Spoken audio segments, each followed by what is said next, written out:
Hello viewers, স্বাগত জানাই আপনাদের বাংলা একাডেমি চ্যানেলে। আপনি কি জানেন হোলি উৎসব ও দোল উৎসব কেন পালন হয়? কেউ জিজ্ঞাসা করলে বলতে পারবেন তো? আপনার ছেলেমেয়েরাই যদি হুট করে জিজ্ঞাসা করে বসে, বলতে পারবেন তো? তাদেরকে শেখাতে পারবেন তো? দোল উৎসব কেন পালিত হয়? হোলি উৎসব কেন পালিত হয়? না জানা থাকলে আসুন জেনে নিই খুব সহজে আমরা হোলির পৌরাণিক ও বৈজ্ঞানিক ও সামাজিক কারণ। কেন হোলি হয়েছে, কেন হোলি উৎসব পালন করা হয় বা দোলযাত্রা কেন পালন করা হয়। ঠিক আছে, চলুন প্রথমেই আমরা জেনে নেব হোলি উৎসব কেন পালন করা হয়, তাই তো?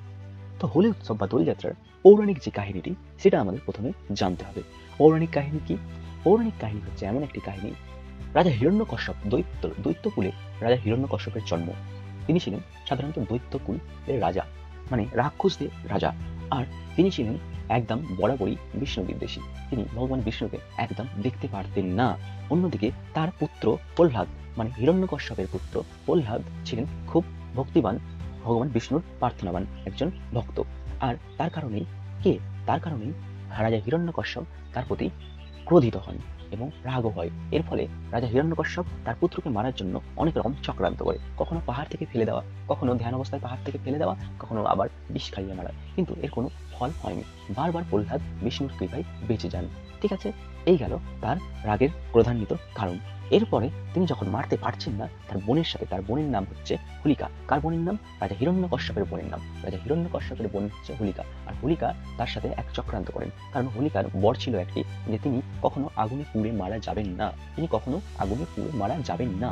অন্যদিকে এই চক্রান্ত করেন রাজা হিরণ্যকশ্যপ বোনের সাথে, যে তিনি আগুনে বসে থাকবেন কোলে নিয়ে প্রহ্লাদকে, আর সেই সময় প্রহ্লাদ পুড়ে মারা যাবে আর হোলিকা বেঁচে যাবে, তার বোন হোলিকা বেঁচে যাবে। চক্রান্ত অনুসারে এটাও হলো, এবং হওয়ার ফলে কি হলো, এই চক্রান্ত করার ফলে তিনি জানতো না যে হোলিকার বর ছিল এইরকম, যে ভালো কাজের জন্য সেই বর কাজ করবে, কিন্তু অশুভের জন্য কখনো তার সেই বরটা কাজ করবেন না।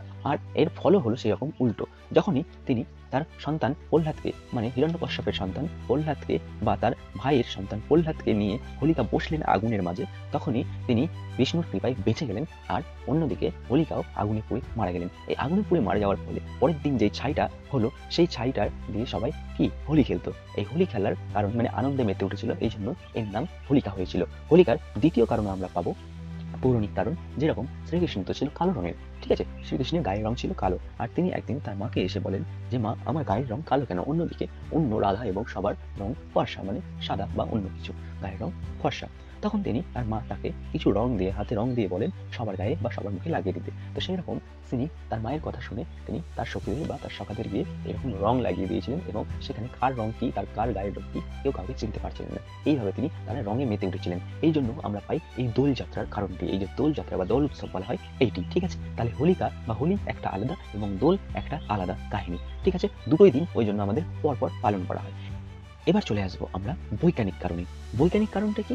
বৈজ্ঞানিক কারণটা হচ্ছে এরকম, যে পুরোনো দিনে, আগের দিনে অনেকে চর্মজনিত রোগ হতো, অনেক মানুষের চর্মজনিত রোগ হতো, এবং এই বসন্ত উৎসবের সময় বা বসন্তকালের সময়, ঋতুরাজ বসন্তের সময় অনেক ভালো ভালো সুন্দর সুন্দর ফুল ফুটতো, ফুলের আগমন ঘটতো, এবং সেই ফুলের পাপড়ি দিয়েই অনেকেই আগে রং খেলতো। আর এই রং খেলার ফলে, এই যে ফুলের পাপড়ি দিয়ে তারা রং খেলতো, তারপরে তাদের চর্মজনিত রোগ এবং আরো অন্যান্য যে গায়ের রোগ ছিল সেগুলো সেরে যেত।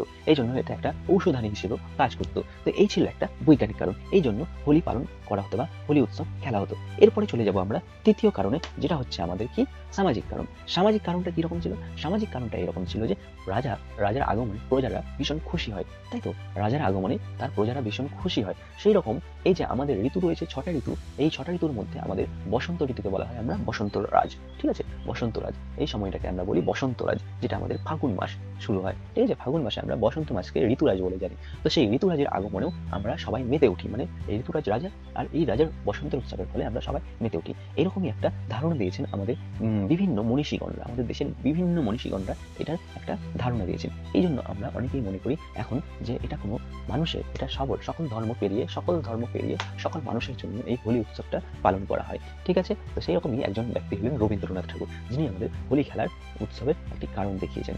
সেটাই আমরা তার পথে এগিয়ে চলি। কোনো ধর্ম, বর্ণ নির্বিশেষে এখন আমরা সকল মানুষ মিলে এই হোলি উৎসবটি পালন করি। ঠিক আছে? তো এই ছিল হোলি উৎসব বা দোলযাত্রার কারণ। আশা করছি জানতে পেরেছেন এবং আপনি আপনার সন্তানদের বা আপনার বাচ্চাদের বোঝাতে পারবেন বা অন্য কেউ জিজ্ঞাসা করলে হুট করে সেই প্রশ্নের উত্তর বা জবাব দিতে পারবেন। ঠিক আছে? ভিডিওটি ছিল এতটাই। ভিডিওটি পছন্দ হলে একটি লাইক করে দেবেন এবং চ্যানেলটি সাবস্ক্রাইব করে দেবেন। পরবর্তীতে আমরা আবার দেখা হচ্ছে অন্য topic